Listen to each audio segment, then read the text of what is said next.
Hello, everybody. Spirit of 420 here because everything I do is so 420. And a good evening to all of y'all. What is it? Today is Thursday. That's right, Thursday. And I'll be back Saturday. Sorry. All of a sudden I got myself confused. Anyway, 19th of January, 19 days into the new year, right? Took me long enough. And I do sincerely apologize to any of those that were like, he's never going to do it. But I did finally get started on new artwork. I still haven't gotten the new intro and outro made for the show itself. However, I did get, I try to come up with something new each season, a new message to spread. And as much as I love the Serenity Prayer, how I say it, it's not that it's outdated. It was made a long time ago, right? And I thought to myself, because I was even thinking to myself about using and going with the Serenity Prayer for season 3, due to everything that I went through during season 2. But there's a part of me that didn't want to. That's someone else's words, so you can take the same idea, right, and just simply, in the simplest of terms, not copy it, just revise it, right? And I really just did it for myself because I wanted to put it into words that I used more often, because I don't run around to myself going, asking for serenity so much as asking for peace of mind, right? So I call it the peace of mind prayer, but it is literally derived and taken directly from the Serenity Prayer. And I had one of those days where you have to recognize what you're able to alter and what you can't alter, right? One of the texts or one of the tweets I put out earlier today was talking about, if something isn't growing you, helping you grow or helping you be a better person, or, somehow serving you in a positive manner, right? Then there has to be a time where you let it go and you have to walk away, right? On the same notion, there is always a time and a place to say you don't give a damn. And what I mean by that is, I'm sure you guys get it. There's the little things matter, but at the same time, it's about not sweating the small stuff, right? And there's a time and a place where you have maybe exhausted every avenue and you just have to say, okay, I don't give a damn. It's not that I don't want to care. Almost always, inevitably now, it's that I tried every avenue of caring and it didn't work. So you move on. You can't waste your time. The tweets that I've been putting out this week have been pretty much in sync with one another. And what I mean by that is you choose the people that choose you. You choose the people that want to, or like you for who you are. That's why I stress it, be you as much as you can be you in work, play, doesn't matter. Because if you're anything other than that, then you have to be that person all the time. Like my wife just went for the job interview. I talked about it yesterday, right? And before, she was, scrutinizing herself like everybody does before a job interview. And she was second guessing, going, should I change this answer? It's one of those questions. What's your weakness, right? And I was like, no, like, and I even said to her, I was like, absolutely not. Go with your true gut answer, because if you go with anything else, then you're not being true, and they're going to hire you based on that, right? Because she thought it was maybe this question that was keeping people from looking at her. Because even though it was her first interview, she had been putting her resume out for months. So, nonetheless, you know what? I'll go ahead and put this banner up because this is what we're talking about today. Moving forward, she, just like anybody that's looking for a job, will scrutinize herself, and this was the first interview, so she thought to herself, maybe if I change this line, this will be better. And I said, absolutely not. No, I mean, anytime you do anything that is not 100% honest, right? Third word there, right? Number one, it's not loving yourself, and it does create bad karma, which falls back to the first two. But in my opinion, more importantly, it causes you, it's more effort. It's effortless for me to be me and just be me all the time. To give you, for instance, I love my son dearly, but the shit that he's going through, there's so many times that I walk on eggshells, probably more with him than anybody else in my life, that I walk on eggshells because I know that he's at that age. Excuse me. He's 22, and I remember what it was to be 22, but he's 22, and like most of us is 22, he's pretty stubborn, pretty stuck in his ways. Or I should say, stuck on his ways. He's only 22, so he's not that he's stuck in them, but he's stuck on them, right? Like, it's funny because he thinks if anybody else doesn't think like he does, because he feels like he thinks with great common sense, then they're not making sense, right? A little self-centered, little, what's the other word? Neurotic. I will absolutely admit it because he's my son, and he got those things from me. Now, at the same time, I have been trying to tell him, and I have stressed that I have been working my ass off since the day that he was born to change some of these bad habits. But I digress.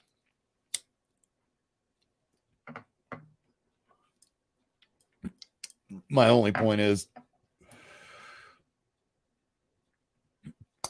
when it comes to the relationship with him,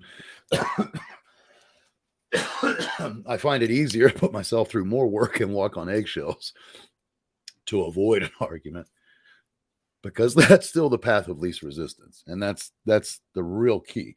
Now, I'm still being honest with myself and transparent, and I say what I mean, but I just I bite my tongue more than anything, and alter my my words a little bit.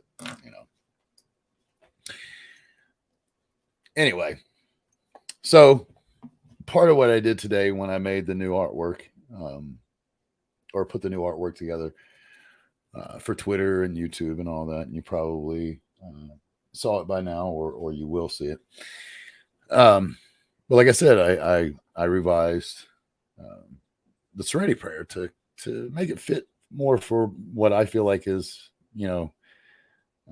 today's reality and today's world. So I'm just going to share it with you real quick, and you tell me what you think, okay? So, what I'll do first, you have to absolutely say the original, so that you know where it's coming from.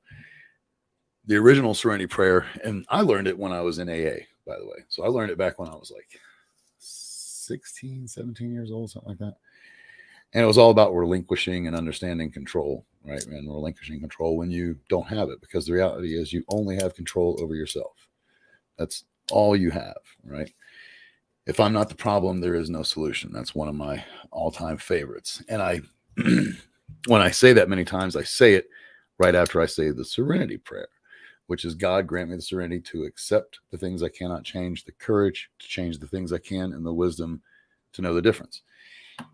And I've known that prayer for years. So I will say this, it's going to take me probably a while before I absolutely, remember to say my new version correctly, but I'm trying. And one of the reasons I like to do that, So I'm in sales and marketing. There's two schools of thought behind why I change things and don't leave them the same. Number one, it stands out more, right? How do I say this? I try to create buzzwords, and I do within my own circles, in my own industry. I create buzzwords because I don't want to use what someone else has used, but I want to piggyback, if you will, right? Not to, this is probably going to sound really gloaty, and I'm not trying to, so I apologize. But in the real world, not the Spirit of 420 world, which is the real world, and they're meshing slowly together, by the way. But in the real world, in business, my nickname is Midas, right? Because everything I touch turns to gold. And the thought behind that is whenever I take a process, I take what something is already good and I just tweak it and make it simply better. Now, I'm not saying that I made the Serenity Prayer better, so please bear with me on that. I'm telling you why I did what I did, okay? And it's not always necessarily about making it better, but part of what I do when I come into because many times I'm hired as the sales manager. In fact, I just had to explain this because I'm applying to new jobs right now. So I just had to explain this the other day. But part of what I do, the first thing I do is assess the current process and tweak it as much as I can, because there's things that I know right off the bat that will work better just after years of doing what I've been doing. Again, I'm not saying that these words work better. Listen to the final thought just so you get it.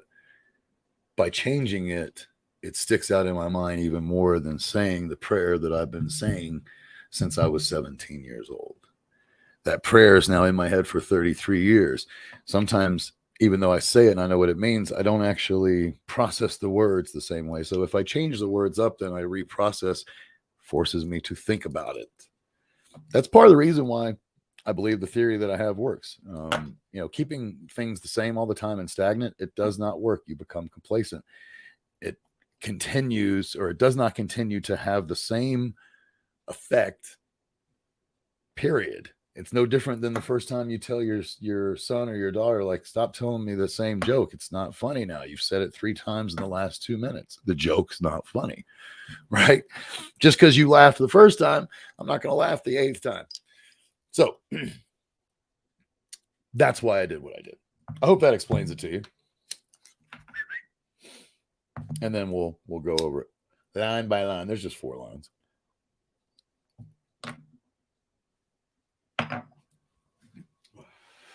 Now, I will say the first word bestow is definitely not one that I use a lot, but I don't use grant either. So here we go. God, bestow unto me the peace of mind.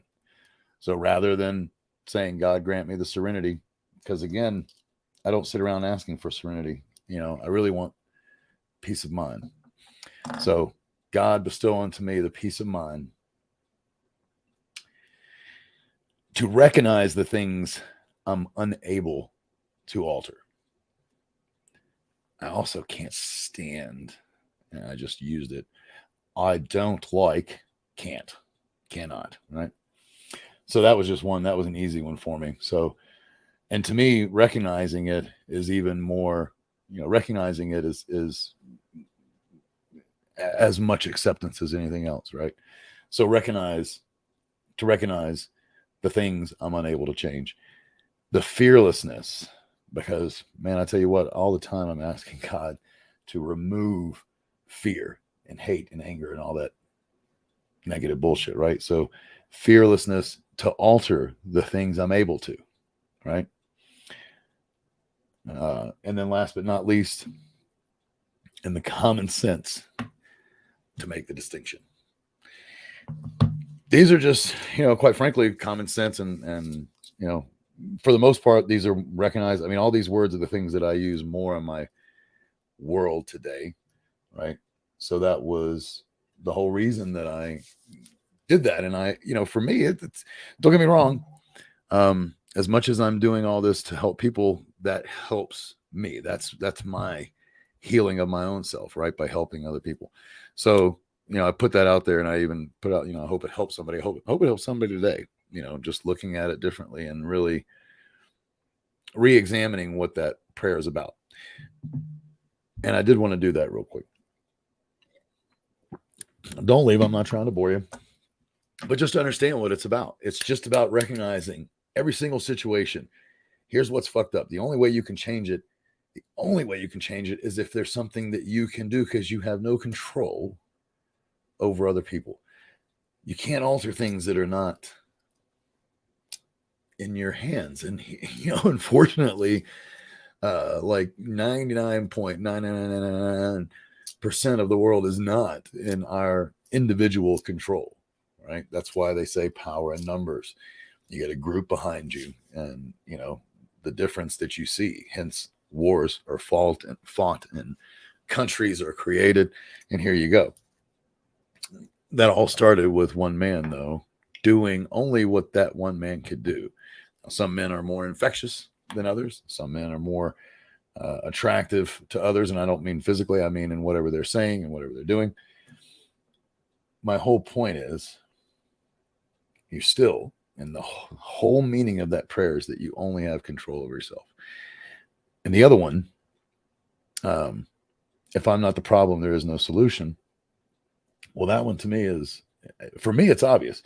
People look at that, and I think I've said this before, they look at that and they kind of see that as a negative indication of, or a negative slur on themselves. And it's not. It's telling you, hey, in every problem, in every single situation that there is a problem, the only part of that problem that you have control over is you. And that's the only part that you're able to alter. You, period. It sounds selfish on one hand, but the whole point of what I'm starting to realize, the whole point of the world, is to not only love yourself, but realize that you can only control you. Therefore, it's all about being kind, supportive, loving, caring, all these things. And quite frankly, unconditionally to people that give it back to you. And even those that don't, because sometimes it takes, you give it to everybody, number one.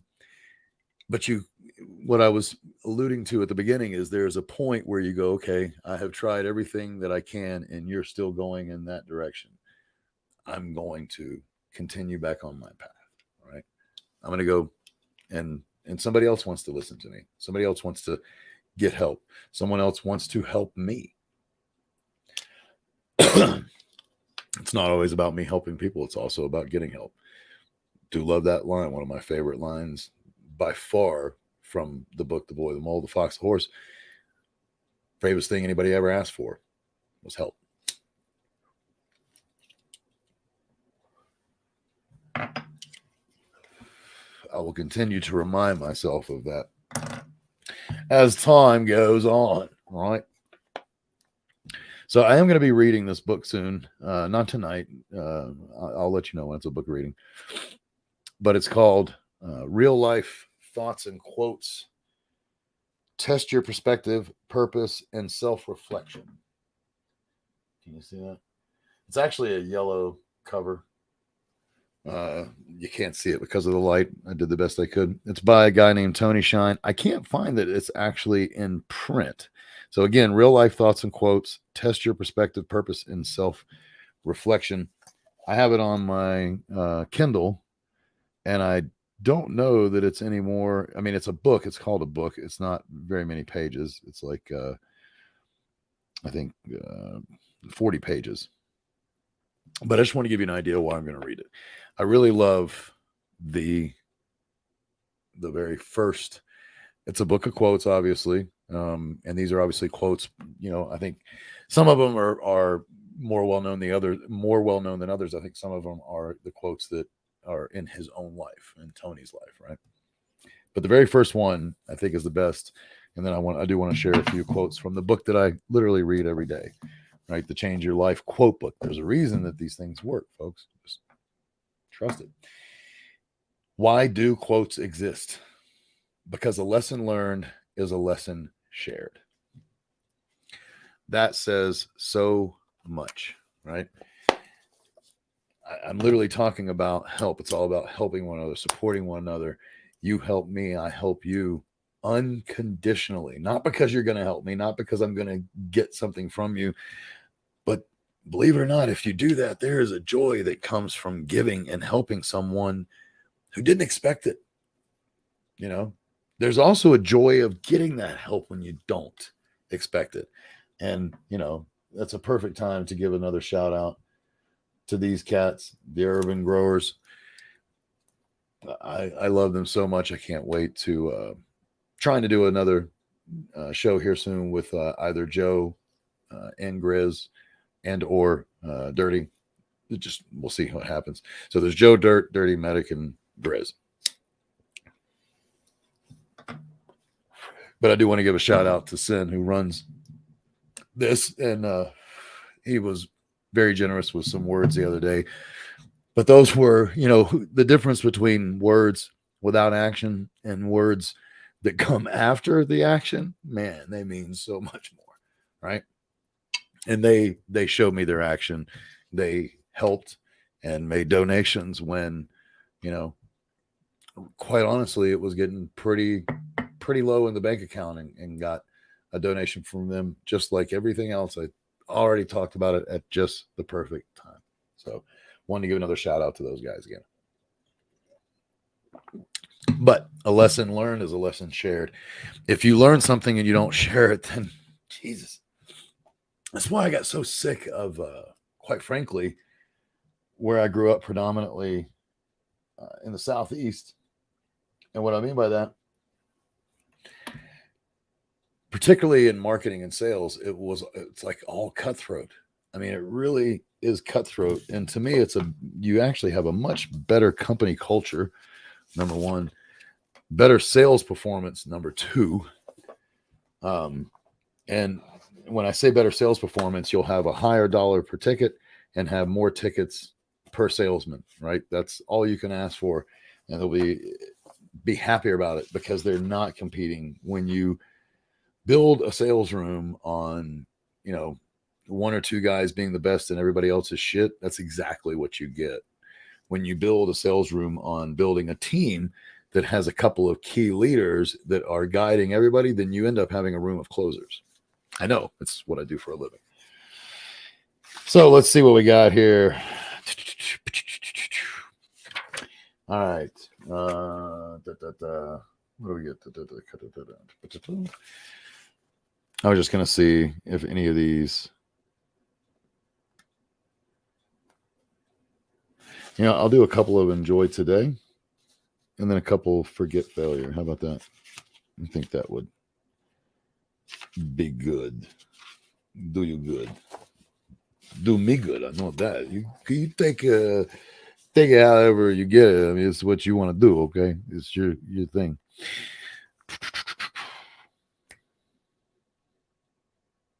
Oh, here we go. Prince Philip of England. Interesting.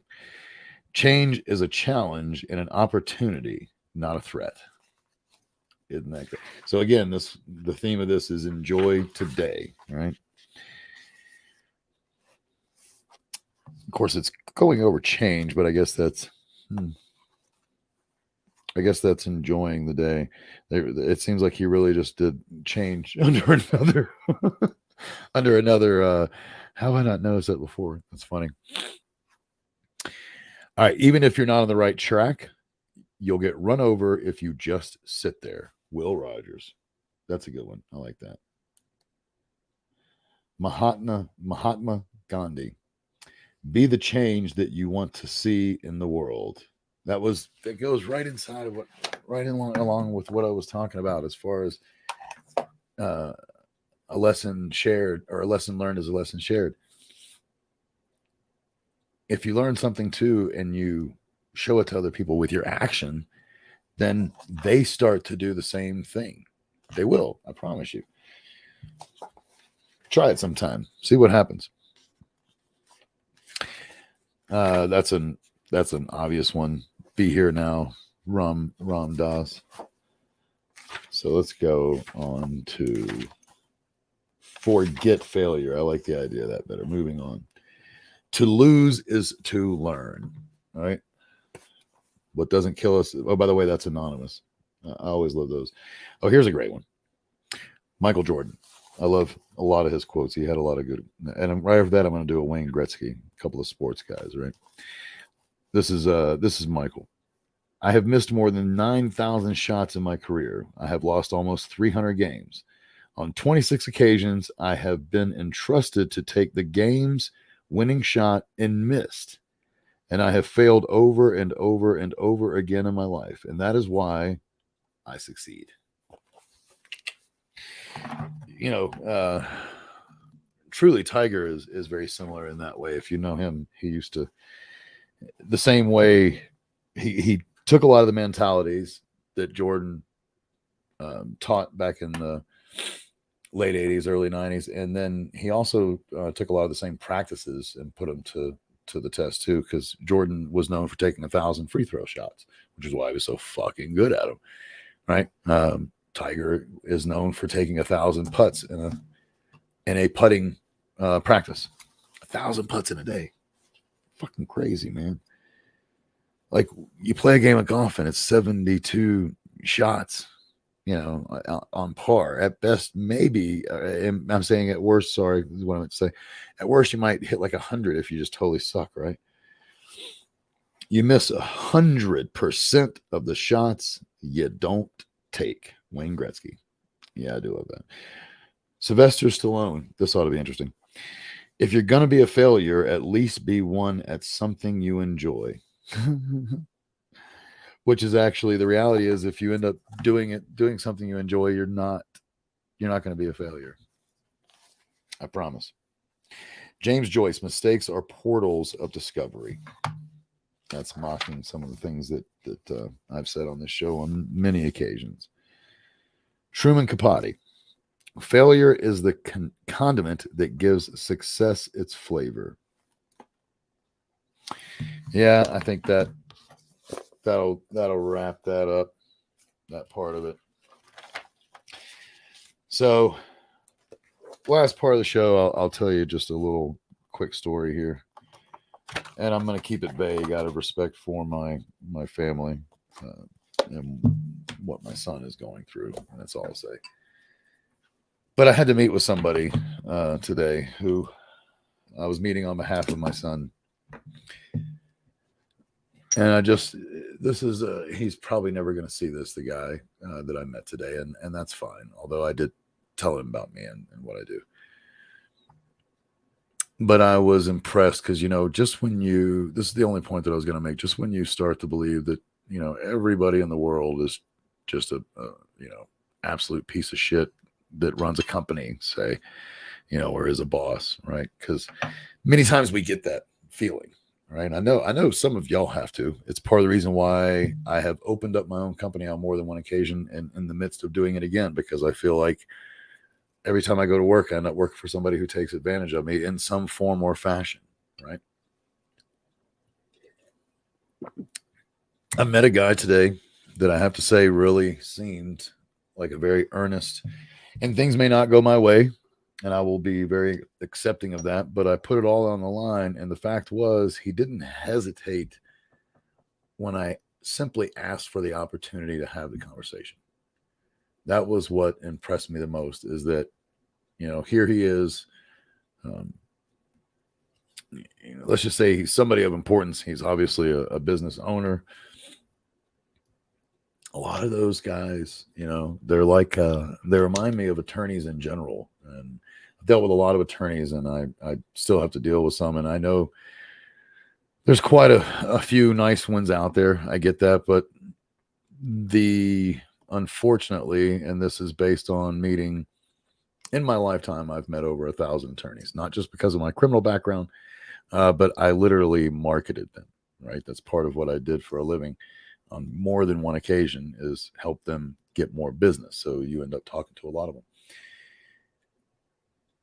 And, I hate to say it, but like 7 out of 10 just think their shit doesn't stink.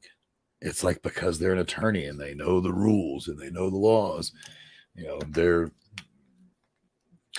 was why there for a while I was doing these interviews. And then I'll come back to this, I'll go a little digression. But I was doing these interviews where I was interviewing attorneys, and it was really funny because I believe everything happens for a reason. And through marketing, when trying to get attorneys, and talking to them through lead sources and things like that, where they're looking for a business and I'm the one they're talking to. And that I'm also one of probably at a minimum 2 other people that they're talking to for the same services. So, you're on a, how do you say, kind of like a scoreboard, right? And they're keeping score and who's at the top. But I was doing these interviews that were non-business related. They were simply interviewing them to find out how they had been successful and other things like that. Well, I found it by no coincidence.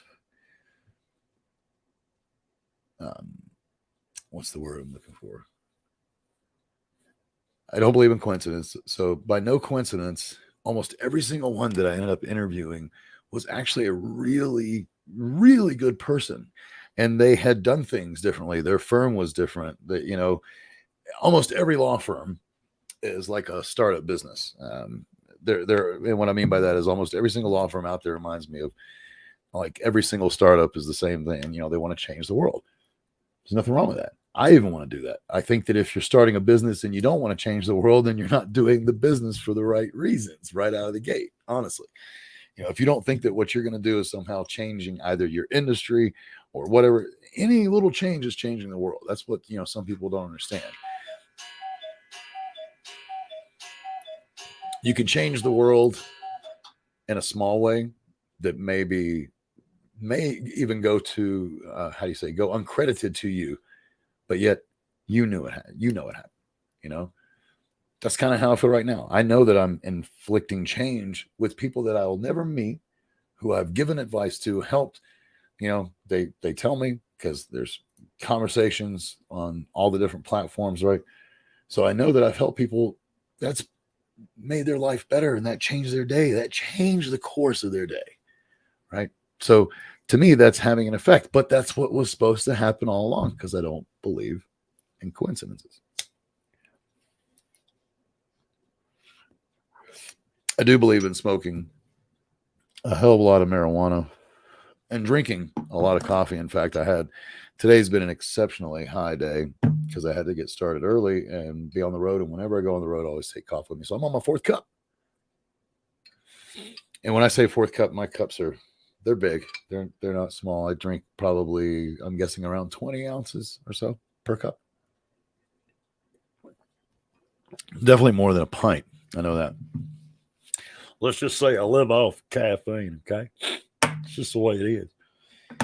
So, another show over. I'll be back on Saturday. Saturday will be a part 4 of Tiny Panda and Big Dragon. I'm teasing. Big Panda, Tiny Dragon. Really enjoying that one. I think you folks are going to really like the next chapter, the next 2 chapters. So we have 2 more parts left. I am going to split it up just because it makes the most sense in trying to cover. I don't want to try to cover too much and too quickly. Plus, as soon as that's over, I told you I got tons of stuff lined up. So anyway, have a wonderful evening. Each one of you are incredibly special people. To blaze or not to blaze? That is the question. That is probably going to have to go away, but I love that one. So I don't think I'm ever going to stop saying to blaze or not to blaze. That is a question. There is only 2. Oh my God. To blaze or not to blaze. There is no question. There is only to get high to get by.